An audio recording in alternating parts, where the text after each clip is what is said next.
80 के दशक से लेकर अब तक अंसारी ब्रदर्स का उत्तर प्रदेश की राजनीतिक क्षेत्र में खासा दबदबा रहा। लेकिन मुख्तार अंसारी के जन्म के बाद अंसारी परिवार का रुतबा पूरे उत्तर प्रदेश के अलावा पूरे भारत की राजनीतिक क्षेत्र में चर्चित रहा। एक दौर ऐसा भी था कि मुख्तार अंसारी पूर्वांचल में माफिया से लेकर क्राइम की दुनिया से जुड़े लोगों के लिए यमराज था। वहीं दूसरी तरफ मुख्तार अंसारी अपने क्षेत्र के आम लोगों के लिए मसीहा था। मुख्तार अंसारी का खौफ का आलम यह था कि बिजनेसमैन से लेकर छोटे व्यापारी तक, बड़े अधिकारी से लेकर छोटे अधिकारी भी मुख्तार अंसारी के नाम से कांपते थे। इस माफिया की डर की वजह से पैसे वाले लोग अपने बच्चों की शादी उत्तर प्रदेश के पूर्वांचल में ना करके किसी दूसरे राज्य में करते थे। उन्हें डर लगा रहता था कि कहीं उनकी संपत्ति के बारे में इस माफिया को पता ना चल जाए। ये वही माफिया मुख्तार अंसारी है जिसकी वजह से उत्तर प्रदेश के तत्कालीन मुख्यमंत्री योगी आदित्यनाथ ने संसद में रोते हुए इस बाहुबली और माफिया से अपनी जान को खतरा बताया। इस गैंगस्टर और माफिया का पूर्वांचल में इतना खौफ था कि सरकारी काम से लेकर प्राइवेट काम करने के लिए मुख्तार अंसारी की मोहर लगना जरूरी था। आज के वीडियो में जानेंगे मुख्तार अंसारी के परिवार से लेकर राजनीतिक सफर तक।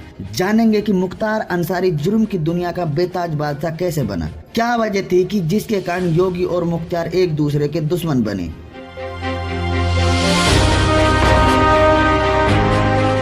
उत्तर प्रदेश के रॉबिन हुड कहे जाने वाले करीब 6 फुट 2 इंच लंबे मुख्तार अंसारी का जन्म 30 जून 1963 को उत्तर प्रदेश के गाजीपुर जिले के यूसुफपुर में हुआ। माता पिता ने उसका नाम मुख्तार रखा। मुख्तार का मतलब होता है वो खास शख्स जिसे खुदा ने किसी विशेष काम के लिए बनाया हो। लेकिन मुख्तार अंसारी बना तो पूर्वांचल का सबसे खतरनाक गैंगस्टर और माफिया। मुख्तार अंसारी भारतीय राष्ट्रीय कांग्रेस के 1926-27 के शुरुआती अध्यक्ष और महात्मा गांधी के साथ स्वतंत्र संग्राम की लड़ाई लड़ने वाले डॉक्टर मुख्तार अहमद अंसारी के पोते हैं, जो आगे चलकर जामिया मिलिया इस्लामिया विश्वविद्यालय के संस्थापकों में से एक बने। मुख्तार अंसारी के पिता का नाम सुभानुल्लाह अंसारी था, जो क्षेत्रीय राजनीतिक में सक्रिय होने के साथ मोहम्मदाबाद नगर पालिका के चेयरमैन थे। मुख्तार अंसारी की माता का नाम बेगम राबिया था। परिवार में 3 बहनें और 2 बड़े भाई थे। बड़े भाई सिबाकतुल्लाह अंसारी जो मोहम्मदाबाद निर्वाचन क्षेत्र से बहुजन समाज पार्टी के विधायक थे। मुख्तार अंसारी के दूसरे भाई अफजाल अंसारी जो फिलहाल गाजीपुर से लोकसभा के सदस्य हैं। जंग में 1948 में नौशेरा सेक्टर में पाकिस्तान की सेना के छक्के छुड़ाकर शहीद होने वाले महावीर चक्र विजेता शहीद ब्रिगेडियर उस्मान अंसारी मुख्तार अंसारी के नाना थे। देश के पूर्व राष्ट्रपति हामिद अंसारी रिश्ते में मुख्तार का चचा लगते हैं। अंसारी परिवार में आज भले ही मुख्तार अंसारी सबसे चर्चित चेहरा हो, लेकिन वो जिस खानदान के चश्म चिराग हैं, वो हिंदुस्तान के एक नामी परिवार था। बचपन से ही मुख्तार को क्रिकेट खेलने का बहुत शौक था। मुख्तार अपने जमाने के बहुत ही बेहतरीन फास्ट बॉलर थे। इसी के चलते उन्होंने क्रिकेट का खेल इंटर स्टेट तक खेला। मुख्तार अंसारी की शुरुआती पढ़ाई गाजीपुर के यूसुफपुर गांव में हुई। इसके बाद उसने 1984 में गाजीपुर कॉलेज से बीए और बीएड की पढ़ाई पूरी की। 15 अक्टूबर 1989 को मुख्तार अंसारी की शादी अफसा अंसारी से हो गई। उनके 2 बेटे पैदा हुए, अब्बास अंसारी और उमर अंसारी। अब्बास अंसारी शॉटगन शूटिंग के इंटरनेशनल खिलाड़ी रह चुके हैं। टॉप शूटरों में शुमार अब्बास ने दुनिया भर में कई पदक जीते। पढ़ाई की बात करें तो अब्बास ने मैनेजमेंट ग्रेजुएट की पढ़ाई की है। साल 2017 में अब्बास ने बहुजन समाज पार्टी बसपा के टिकट पर घोसी से 2017 के उत्तर प्रदेश का विधानसभा चुनाव लड़ा। अंसारी के सबसे छोटे बेटे उमर भी राजनीतिक क्षेत्र में सक्रिय हैं।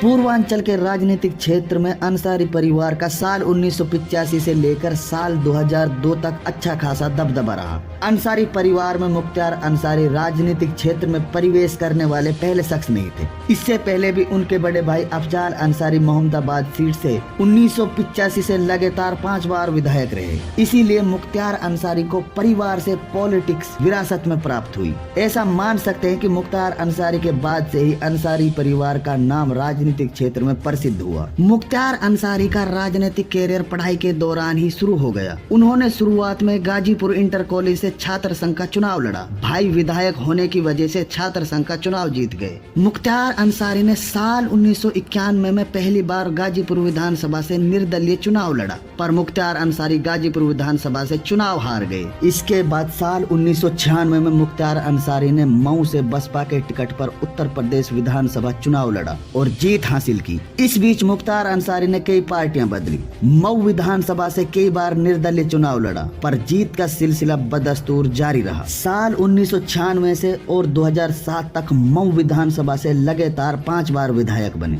मुख्तार अंसारी ने साल 2009 में बहुजन समाजवादी पार्टी के टिकट से वाराणसी का लोकसभा का चुनाव लड़ा, पर वो ये चुनाव हार गए। साल 2010 में उन्हें आपराधिक गतिविधियों में शामिल होने के लिए बसपा सुप्रीमो मायावती द्वारा अपनी पार्टी से निष्कासित कर दिया। मुख्तार अंसारी ने साल 2007, 2009 और 2012 और 2017 का विधानसभा चुनाव देश की कई जेलों में रहते हुए लड़ा। 2009 का लोकसभा चुनाव भी उन्होंने जेल में रहते हुए ही लड़ा था, मगर उन्हें हार मिली। विधायक और माफिया मुख्तार अंसारी अपने काफिले के साथ ऐसे निकलता था जैसे कि मानो किसी फिल्म का विलन हो। ब्लैक कलर की एसयूवी जिनका नंबर लास्ट में 786 हुआ करता था। जब भी कभी उत्तर प्रदेश में मुख्तार अंसारी का काफिला निकलने का समय होता तो पुलिस के अधिकारी करीब 1 किलोमीटर पहले सड़क से पूरे ट्रैफिक हटा दिया करते थे। मुख्तार अंसारी के काफिले को देखकर लोगों को ऐसा लगता था कि मानो उत्तर प्रदेश का मुख्यमंत्री का काफिला हो। एक ऐसा भी समय था कि जब मुख्तार अंसारी के इशारे पर किसी भी पार्टी की सरकार को सत्ता से हटाया जा सकता था और किसी भी पार्टी को सत्ता में लाने की मुख्तार अंसारी हिम्मत रखते थे। साल 1970 के दशक के शुरुआत में सरकार ने पिछड़े पूर्वांचल के विकास के लिए कई योजना शुरू की। इन योजनाओं का ठेका लेने के लिए कई गिरोह सामने आए। सरकारी ठेकों पर अपना कब्जा जमाने के लिए इन गिरोह में कई बार गैंगवार हुआ। गैंगवार के चलते हुए उत्तर प्रदेश के पूर्वांचल पूरी तरह से दहशत के साये में आ गया। यहीं से पूर्वांचल की धरती पर माफिया राज शुरू हुआ। वहीं दूसरी तरफ मुख्तार अंसारी पढ़ाई के दौरान ही जुर्म की दुनिया से जुड़ चुके थे। शुरुआत में मुख्तार मखनू सिंह गिरोह का सदस्य बना, लेकिन गाजीपुर इंटर कॉलेज में पढ़ाई करने के दौरान उसकी मुलाकात साधु सिंह से हुई। मुख्तार ने साधु सिंह गैंग के साथ काम करना शुरू कर दिया, लेकिन मुख्तार जुर्म की काली दुनिया में किसी का गुर्गा बनने नहीं आया था। उसका सपना तो पूरे पूर्वांचल माफिया का बेताज बादशाह बनना था। 1988 में मुख्तार का नाम क्राइम की दुनिया में पहली बार तब आया जब मंडी परिषद के ठेकेदार सचिदानंद राय की ठेकेदारी को लेकर किसी ने हत्या कर दी। इस हत्याकांड का आरोप मुख्तार अंसारी पर लगा। इस हत्याकांड के आरोप के बाद ही पूर्वांचल की माफिया की दुनिया में मुख्तार अंसारी को पहली बार पहचान मिली। इसी दौरान त्रिभुवन सिंह के कांस्टेबल भाई राजेंद्र की हत्या बनारस में कर दी गई। इस हत्याकांड में मुख्तार का नाम सामने आया। इसी दौरान मुख्तार सिंह की साहिब सिंह गैंग के सदस्य ब्रजेश सिंह से दुश्मनी शुरू हो गई, क्योंकि ब्रजेश सिंह उस समय तक अपना गैंग बना चुके थे। कॉलेज के दिनों में शुरू हुई इस दुश्मनी की वजह से पूरे पूर्वांचल की धरती खून से लाल हो गई और इन दोनों के बीच गैंगवार शुरू हो गया। ऐसा माना जाता है कि सैयदपुर की जमीन के एक छोटे से टुकड़े को लेकर मुख्तार और ब्रजेश की दुश्मनी शुरू हुई थी। साल 1990 में गाजीपुर जिले के तमाम सरकारी ठेकों पर ब्रजेश सिंह गैंग ने अपना कब्जा करना शुरू कर दिया। ब्रजेश सिंह ने सरकारी ठेकों पर अपना दबदबा बनाए रखने के लिए अक्सर कर मुख्तार अंसारी और ब्रजेश के गिरोह का आमना सामना हुआ करता था। उस समय पूर्वांचल में गोली चलाना, हत्या करना वहाँ के अपराधियों के लिए एक मामूली सी बात थी। इसी दुश्मनी के चलते मुख्तार अंसारी आगे चलकर जुर्म की दुनिया का बेताज बादशाह बना। मुख्तार अंसारी ने अपने जुर्म के काले साम्राज्य को सफेद बनाने के लिए साल 1996 में समाजवादी पार्टी के टिकट से मऊ विधानसभा से जीतकर मुख्तार अंसारी पहली बार विधायक बने। विधायक बनते ही उसने ब्रजेश सिंह की सत्ता को खत्म करना शुरू कर दिया। इसके बाद ब्रजेश सिंह द्वारा कब्जा किए गए सभी सरकारी ठेकों, शराब के ठेके, कोयला के काले कारोबार पर मुख्तार अंसारी ने अपना कब्जा करना शुरू कर दिया। साल 1996 में एसएसपी उदय शंकर पर जानलेवा हमले में भी उनका नाम एक बार फिर सुर्खियों में आया। 1997 में पूर्वांचल के सबसे बड़ा कोयला व्यापारी रूंगटा के अपहरण, फिरौती और हत्या का आरोप मुख्तार अंसारी पर लगा। ऐसा नहीं है कि इस दौरान मुख्तार अंसारी पर हमले नहीं हुए, उन पर कई बार जानलेवा हमला भी हुआ, पर किस्मत से मुख्तार अंसारी बाल बाल बच गए। साल 2002 में ब्रजेश सिंह ने दुश्मनी के चलते हुए मुख्तार अंसारी के काफिले पर हमला किया। इसमें मुख्तार अंसारी के 3 लोग मारे गए और ब्रजेश सिंह भी घायल हो गया। पूर्वांचल की गलियों में यह खबर आग की तरह फैल गई कि ब्रजेश सिंह मारा गया। इसके बाद माफिया मुख्तार अंसारी ने पूरे पूर्वांचल पर अपनी माफिया की सत्ता स्थापित कर गुंडागर्दी करना शुरू कर दिया। उसने गुंडा टैक्स, रंगदारी टैक्स, ठेका टैक्स, कोयला खनन खनन, स्क्रैप निपटाना, सार्वजनिक कार्यों को अपने कब्जे में करना, रेलवे निर्माण, शराब के ठेके, हफ्ता वसूली, सरकारी जगहों पर अपना कब्जा करना, अपहरण करना, फिरौती मांगना जैसे सभी गैर कानूनी तरीके से मुख्तार ने पैसे कमाना शुरू कर दिया। जुर्म की दुनिया में अब मुख्तार अंसारी का नाम बड़ा हो चुका था, इतना बड़ा कि अंसारी परिवार का गौरवशाली इतिहास मुख्तार के काले कारनामों से ढक गया। साल 2002 उत्तर प्रदेश विधानसभा चुनाव का समय था। मोहम्मदाबाद विधानसभा सीट से बीजेपी ने अपने उम्मीदवार कृष्णानंद राय को मुख्तार अंसारी के भाई अफजाल अंसारी के प्रतिद्वंदी के रूप में खड़ा किया। इस चुनाव में कृष्णानंद राय की मदद माफिया ब्रजेश ने की। चुनाव के नतीजे आने पर कृष्णानंद राय ने 7000 वोटों से जीत हासिल की। इस हार से मुख्तार अंसारी पूरी तरह से बौखला गए। बौखलाए मुख्तार अंसारी ने कृष्णानंद राय को मारने का प्लान बनाना शुरू कर दिया। उस समय एसटीएफ में तैनात पूर्व डीएसपी शैलेंद्र सिंह ने सेना से चुराई हुई लाइट मशीन गन खरीदने का आरोप में मुख्तार पर रिपोर्ट दर्ज कराई और रिपोर्ट में टाडा की धारा लगाई, क्योंकि मुख्तार अंसारी गैंग के सदस्य कृष्णानंद राय को लाइट मशीन गन द्वारा बुलेट प्रूफ गाड़ी में आसानी से मार सकते थे। इसके अगले दिन डीएसपी शैलेंद्र सिंह को नौकरी से सस्पेंड कर दिया गया और मुकदमे को रफा दफा कर दिया। चुनाव जीतने के 3 साल बाद 29 नवंबर 2005 को बीजेपी विधायक कृष्णानंद राय एक क्रिकेट टूर्नामेंट का उद्घाटन करने जा रहे थे। जब वो कार्यक्रम से लौट रहे थे तो तभी भंवरकोल की बसानिया पुलिया के पास एक एसयूवी उनकी गाड़ी के सामने आकर खड़ी हो गई। इससे पहले विधायक और उनके साथी कुछ समझ पाते, एसयूवी कार से करीब 8 लोगों ने उतरकर बगैर पूछताछ के AK-47 से विधायक कृष्णानंद राय की गाड़ी पर करीब 500 राउंड गोलियों से ताबड़तोड़ फायरिंग कर दी। गाड़ी में मौजूद कृष्णानंद राय के साथ 7 लोगों की मौके पर ही मौत हो गई। जब इन 7 शवों का हॉस्पिटल में पोस्टमार्टम किया तो डॉक्टरों ने हर एक बॉडी के अंदर से 60 से 70 गोली निकाली। हालांकि इस हत्याकांड के समय मुख्तार अंसारी जेल में बंद थे।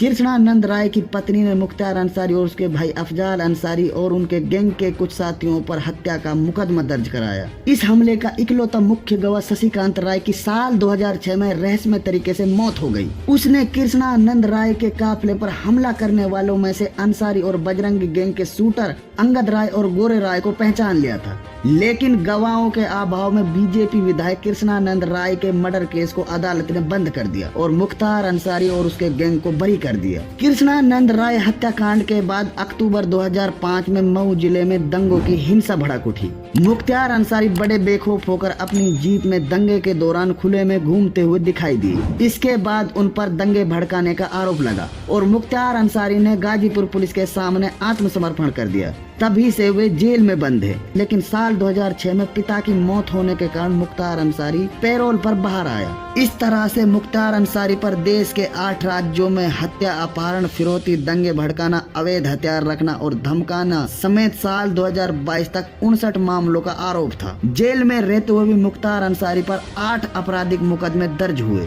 8 साल पुराने चर्चित मन्ना सिंह मर्डर केस में विधायक मुख्तार अंसारी को एडीजे फास्ट ट्रैक कोर्ट ने बाइज्जत बरी कर दिया। बाहुबली नेता मुख्तार अंसारी का जेल के अंदर भी खासा दबदबा रहा। मुख्तार अंसारी के लिए जेल के अंदर वे सारी सुख सुविधाएं कराई गई जो मुख्तार अंसारी चाहते थे। उनके लिए मछली पकड़ने के लिए जेल के अंदर तालाब बनाया गया और खेलने के लिए एक बैडमिंटन कोर्ट बनाया गया। बैडमिंटन खेलने के लिए उसके पास बड़े बड़े अधिकारी और नेता लोग आया करते थे। इस दौरान मुख्तार अंसारी ने देश और उत्तर प्रदेश की कई जेलों में रहते हुए समय बिताया। मुख्तार अंसारी का भौकाल इतना था कि जब भी उसे किसी दूसरी जेल में शिफ्ट किया जाता तो वहाँ का जेलर अपना तबादला किसी दूसरी जेल में करा लिया करता था या फिर अपनी ड्यूटी ही ज्वाइन नहीं करता था। इसी दौरान यूपी के तत्कालीन मुख्यमंत्री योगी आदित्यनाथ ने इसी सिलसिले में जेल के एक जेलर को बर्खास्त कर दिया। इस बीच मुख्तार अंसारी की हत्या के लिए ब्रजेश ने लंबू शर्मा को 6 करोड़ रुपए की सुपारी दी। इसका खुलासा साल 2014 में लंबू शर्मा की गिरफ्तारी के बाद हुआ। इसके बाद जेल अधिकारियों ने मुख्तार अंसारी की सुरक्षा बढ़ा दी।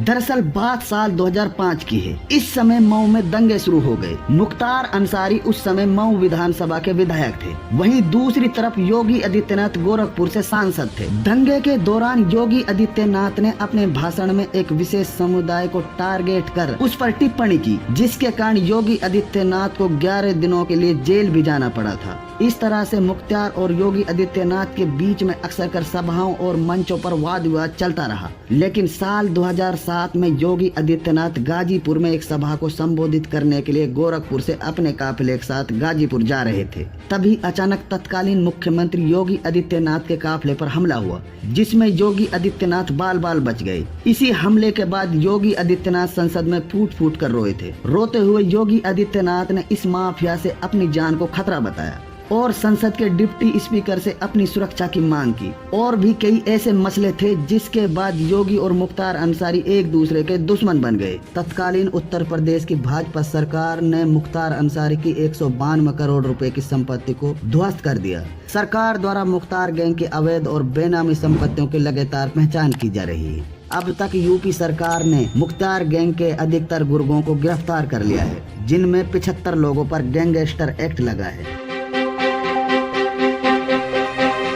मुख्तार अंसारी अपने क्षेत्र के लोगों के लिए मसीहा से कम नहीं थे, क्योंकि आप इससे ही अंदाजा लगा सकते हैं कि जिस मऊ विधानसभा से मुख्तार अंसारी चुनाव लड़ते थे वहां पर 10% मुस्लिम आबादी है, बाकी सारे वोटर हिंदू हैं। मुख्तार अंसारी को अपने विधानसभा क्षेत्र में गरीबों की मदद करने के लिए भी जाना जाता है, जैसे गरीबों की आर्थिक मदद करना, गरीब बेटियों की शादी कराना, गरीबों को फ्री में खाना खिलाना और भी ऐसे न जाने कितने काम हैं जिनकी वजह से पूर्वांचल के लोग उन्हें माफिया मानने से इनकार करते हैं। हाल ही में बाहुबली राजनेता और माफिया मुख्तार अंसारी उस समय सुर्खियों का हिस्सा बने जब 31 मार्च 2021 को रोपड़ जेल से बुलेट प्रूफ एम्बुलेंस में मोहाली कोर्ट पहुंचे, लेकिन उस एम्बुलेंस के सारे डॉक्यूमेंट फर्जी निकले। हाल ही में मुख्तार अंसारी को शनिवार 29 अप्रैल 2023 को गाजीपुर की MP MLA कोर्ट ने गैंगस्टर एक्ट में 10 साल की सजा सुनाई। इसी के साथ उसके भाई और BSP सांसद अफजाल अंसारी को भी गैंगस्टर एक्ट में 4 साल की सजा सुनाई और सांसद अफजाल अंसारी की संसद सदस्यता रद्द कर दी। मुख्तार पर 5 लाख रुपए का जुर्माना भी लगाया। वैसे तो मुख्तार अंसारी के जुर्म के बहुत सारे किस्से हैं जिनके ऊपर एक किताब लिखी जा सकती है। इसके ऊपर मैक्स प्लेयर पर रक्तांचल नाम का एक वेब सीरीज भी बना हुआ है। आज की वीडियो में बस इतना ही। यदि आप चैनल पर नए हो तो हमारे चैनल को सब्सक्राइब करें। वीडियो अच्छी लगी हो तो वीडियो को लाइक और शेयर करें। आज की क्राइम की घटना आपको कैसी लगी हमें कमेंट बॉक्स में लिखकर जरूर बताएं। चलिए मिलते हैं एक नई क्राइम की घटना के साथ एक नई वीडियो में। शुक्रिया।